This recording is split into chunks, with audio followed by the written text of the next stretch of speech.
Olá, amigos do Vestibulando. Tudo bem? A nossa aula de hoje será sobre o renascimento cultural e a reforma religiosa. E para começar, preste atenção nestas imagens.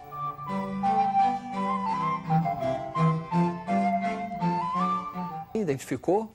Trata-se da Mona Lisa de Leonardo da Vinci e parte do afresco do teto da Capela Sistina de Michelangelo Buonarroti, dois grandes representantes do renascimento cultural. Movimento que começou na Itália por volta do século XV e começou na Itália por causa do grande desenvolvimento econômico das cidades italianas, Florença, Gênova, Pisa, Milão, e de uma forte burguesia mercantil que vai exercer um monopólio sobre o comércio do mar Mediterrâneo e das famosas especiarias, cravo, canela, pimenta, noz moscada. Também um desenvolvimento urbano e a instituição do mecenato. Mecenas era aquele que patrocinava as artes e os artistas. Nesse contexto, a Itália passa a ser um centro que vai difundir novos hábitos, novos valores, novas culturas que caracterizam o Renascimento. Para você não esquecer, preste atenção neste quadro. Itália, século XV e XVI, forte atividade mercantil, uma burguesia forte, desenvolvimento das cidades, urbanismo e a instituição do mecenato. São esses fatores que vão transformar a Itália no berço do Renascimento. Esse Renascimento vai apresentar algumas características importantes. A principal dela é o humanismo. O humanista era um sábio, um pensador que exercia uma pesada crítica à cultura e aos valores medievais. E vai defender o homem como centro do universo. É uma revalorização do homem, antropocentrismo e também o racionalismo. A razão passa a ser o grande mote, a grande busca do homem. E esses fatores vão desenvolver o individualismo. Como esses fatores, vestibulando, são muito importantes para o vestibular, presta atenção neste quadro. Olha aí, aspectos do Renascimento, o humanismo, o racionalismo, antropocentrismo, o homem como centro do universo e o desenvolvimento do individualismo. Quando falamos de renascimento, nós vamos ter três formas de renascimento: no campo literário, no campo artístico e no campo científico. No literário, nós vamos ter, na Itália, Nicolau Maquiavel, que é o autor da obra O Príncipe, se transformando no primeiro teórico do absolutismo monárquico. Na Holanda, nós vamos ter Erasmo de Roterdã, com a sua obra O Elogio da Loucura, que é uma dura crítica aos costumes e à igreja medieval, abrindo caminho para a reforma religiosa.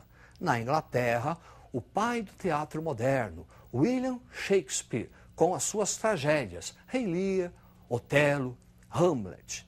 Em Portugal, Luís Vaz de Camões com a sua epopeia Os Lusíadas, exaltando as grandes navegações, em especial a viagem de Vasco da Gama.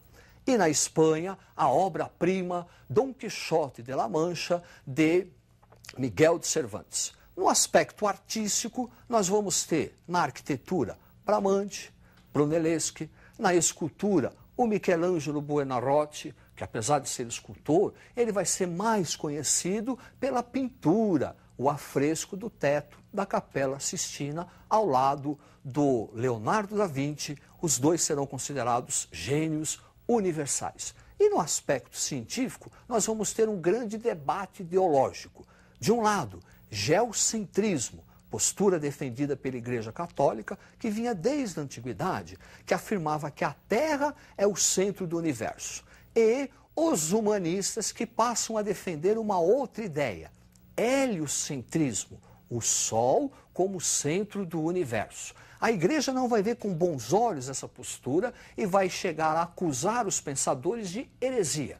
Para você ter uma ideia, vestibulando, Giordano Bruno vai ser queimado na fogueira por defender o heliocentrismo. Galileu Galilei só não o foi porque se retratou. Mas, em compensação, vai passar o resto dos seus dias no exílio em sua própria casa. Para você não esquecer o que foi dito até agora, preste atenção neste quadro.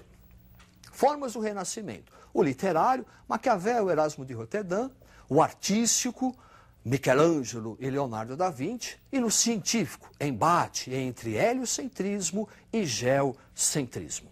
Como nós falamos de ser queimado na fogueira, nós vamos começar agora a falar da reforma religiosa, processo que começou na Alemanha, quando um monge chamado Martinho Lutero vai apresentar as suas 95 teses, condenando uma série de práticas da Igreja Católica. A principal delas é a questão das indulgências. Em 1517, o Papa Leão X, alegando precisar construir uma nova Catedral de São Pedro, começa a cobrar a indulgência, o perdão.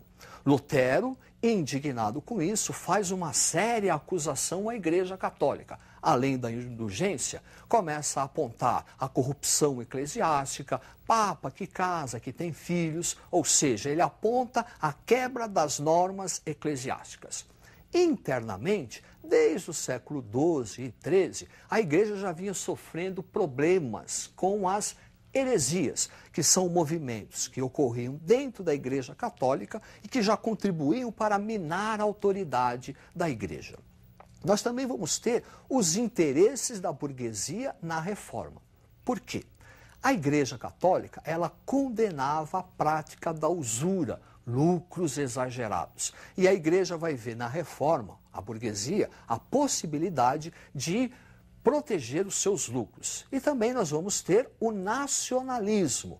Não vamos esquecer que o século XVI é o século dos Estados Nacionais. Então aparece um rei da nação francesa, um rei da nação inglesa. E aí o inglês, o francês ou o alemão começa a se perguntar por que eu tenho que pagar um imposto para o Papa que está na Itália. Então essas causas vão justificar o sucesso da reforma de Lutero.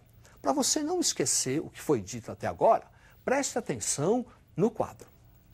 Olha aí, causas da reforma: a quebra das normas eclesiásticas apontada por Lutero, as heresias, movimento interno da própria igreja, interesses da burguesia e o advento do nacionalismo. Os principais reformistas são Martinho Lutero, da Alemanha, com a ideia da justificativa pela fé. Mais radical que ele será João Calvino, que vai defender a ideia da predestinação pela fé. Isso quer dizer o seguinte: segundo Calvino, já há o predestinado, o eleito por Deus, que seria aquele que trabalha e acumula capital. Essa ideia será muito interessante e nós vamos desenvolver depois. E na Inglaterra, Henrique VIII, o rei, vai criar a sua igreja, a Igreja Nacional da Inglaterra, a Igreja Anglicana. Para melhor compreensão, preste atenção no quadro. Os reformistas, Alemanha, Martinho Lutero; o francês, João Calvino; e na Inglaterra, Henrique VIII e o anglicanismo. Você lembra do Calvino e a ideia da predestinação? Segundo Calvino, o predestinado é o eleito de Deus, que seria aquele que trabalha e acumula riqueza. A burguesia vai identificar nisso a possibilidade de legitimar o seu trabalho e o seu lucro individual, surgindo assim a chamada ética protestante, que vai impulsionar o desenvolvimento do capitalismo. Desta forma, a burguesia europeia começa a abraçar as ideias de Calvino, ocorrendo uma expansão da reforma. Preste atenção neste quadro. Na Alemanha, os reformistas serão os luteranos; na França, os huguenotes; na Escócia, os presbiterianos; e na Inglaterra, os puritanos. A Igreja Católica, ela não vai ficar inerte sem fazer nada diante da expansão da reforma. Ela, a Igreja, faz a sua reforma. E a reforma da Igreja Católica é chamada de Contra-Reforma. As decisões da Contra-Reforma foram tomadas no Concílio de Trento, que vai manter todos os dogmas da Igreja Católica, manter os seus rituais, criação de seminários. Também no Concílio de Trento vai ser criado o Índex, que é uma lista de livros proibidos de serem lidos. É a censura eclesiástica.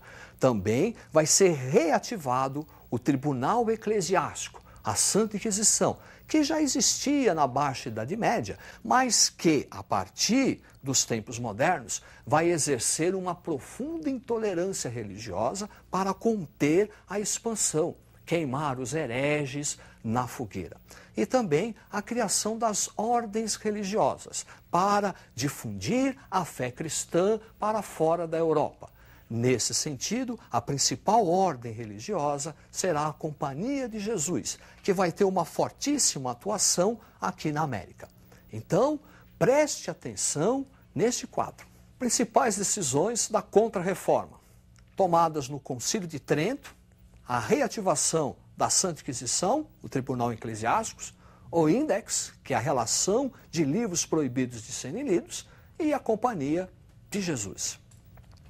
Tanto o Renascimento como a Reforma religiosa vão contribuir para a formação do pensamento do homem moderno. O Renascimento na mudança de mentalidade e a Reforma religiosa com a quebra da ruptura da unidade religiosa. Assim, espero que você estude essa aula e até a próxima.